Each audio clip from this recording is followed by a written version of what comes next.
হ্যাঁ, মাগুরায় যে মেয়েটা ধর্ষণ হইছে, আমার বাড়ি মাগুরাতে। আমার বাড়ি থেকে ১০ টাকা রাস্তা নিজরান্দুলিয়া।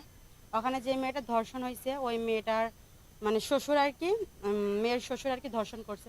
১ম যে মানে ছেলে যে শ্বশুরের যে ছেলে, সেই ছেলের পিঠার বউকেও ধর্ষণ করা হইছিল।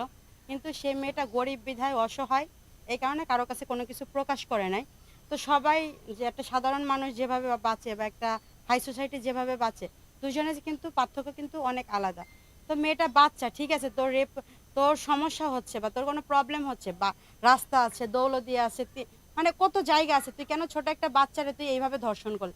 আর আমার মনে হয় কি যে ও মানুষই না, আর আমার উচিত যে ওর সাথে সাথে মানে সেকেন্ডের ভিতরে ফাঁসি দিয়ে দেওয়া উচিত আমার মনে হয়। এর কোনো আমরা দেখতেছি কি ধর্ষণের কোনো বিচার হচ্ছে না। ১ দিন ২ দিন ৪ দিন ৫ দিন কেন এরকম দেশ হবে? আমরা চাই ধর্ষণ করার সাথে সাথে তার জানি ফাঁসি হয়ে যায়।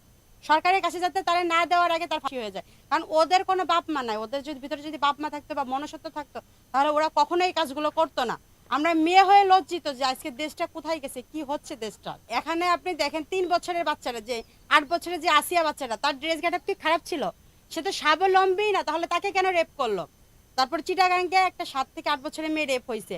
অনেকে রেপ হচ্ছে, তাহলে সবার ড্রেস গেটআপ কই? মিডিয়া পার্সন তো কেউ রেপ হচ্ছে না। রাস্তাঘাটে তো মানুষ টিকটক করতেছে, এটা করতেছে, সেটা করতেছে, আমরা করি। এত অশৃঙ্খল, কই তারা তো রেপ হচ্ছে না? সাধারণ মানুষ কেন রেপ হচ্ছে? মানুষ তো মানে এখন দেশে যা শুরু হয়েছে, এগুলো দেখাও যায় না, সহ্য করা যায়। কই তারা তো রেপ হচ্ছে না? সাধারণ মানুষ কেন রেপ হচ্ছে? সাধারণ মানুষের দোষটা কোথায়? আমি দেশের নাগরিক হয়ে কি চাইবো? আমি আসলে রাজনীতি বিষয়ে কিছু বুঝি না। যেই থাকুক না কেন, আমি চাই দেশটা ভালো থাকুক, সুস্থ থাকুক। কারো মার বুক জানি খালি না হয়, কোনো বাচ্চা জানি শেষ না হয়। মানে আমরা তো ভয় পাচ্ছি এখন যে আমরা রাস্তাঘাটে বেরোবো বা আমাদের বাচ্চাদের রাস্তাঘাটে বেরোতে দেবো বা আমাদের বোনের মেয়ে, আমার মা, ভাই, মানে আমরা টোটাল ভাই কোনো কিছু করতে পারতেছি না। এই যে দেশের এই অবস্থায়, বিনিময়ে আমরা কাজও করতে পারতেছি না, ঘরে বসে রয়েছি, ভয় আল্লাহ বেরোলে যদি কোনো ক্ষতি হয়, আমাদের তো কেউ এসে একবেলা খাইতে দেবে না, কাজ তো করতে হবে। তো যারা সাধারণ মানুষ কাজ করতেছে, ঠিক আছে, আমরা ভালো, আমরা ২ দিন ঘরে বসে থাকলে প্রবলেম। ৪-৫ জন মানুষ সাধারণ যারা রিক্সা চালাচ্ছে, যারা গার্মেন্টসের শ্রমিক, যারা কাজ করতেছে, তাদের কি হবে? তাদের তো কেউ একবেলা ভাত দিচ্ছে না। তাহলে এদের জন্য অন্তত দেশটা শান্ত করা লাগবে, দেশটা ভালো করা লাগবে, দেশের উন্নতি করতে হবে। আর সহ্য হচ্ছে না। স্বাধীন দেশ, যাতে আমরা স্বাধীনভাবে বাঁচতে পারি। কারণ আমার কথাই বলি, ভাইয়া আমার বাবা নাই। আমার রাস্তায় বেরোতে হবে, আমার কাজ করতে হবে, আমার সংসার করতে হবে, সংসারের জন্য কষ্ট করতে হবে।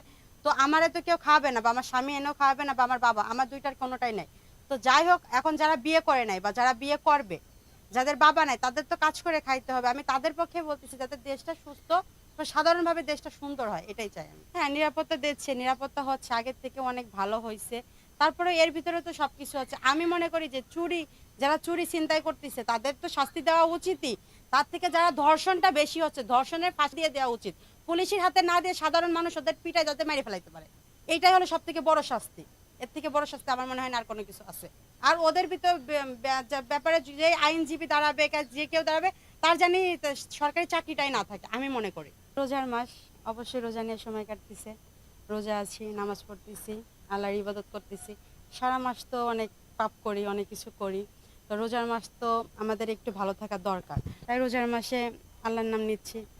আর বেশি করে নেওয়া হচ্ছে যে দেশের যে অবস্থা, এই অবস্থায় অ্যাকচুয়ালি মন মানসিকতা কিচ্ছু ভালো নয়। কারণ আমরা মেয়ে মানুষ, রাস্তায় সেফ না, রাস্তায় বেরোইতে পারতেছি না, কোনো কিছু করতে পারতেছি না, রাস্তার ভিতরে রেপ হচ্ছি। বা এটা একটা মেয়ে, আগে দেশ কীরকম ছিল আর এখন কীরকম ছিল, মানে এটা নিয়ে আমরা বুঝতে পারতেছি না যে আসলে সমস্যাটা কি হচ্ছে।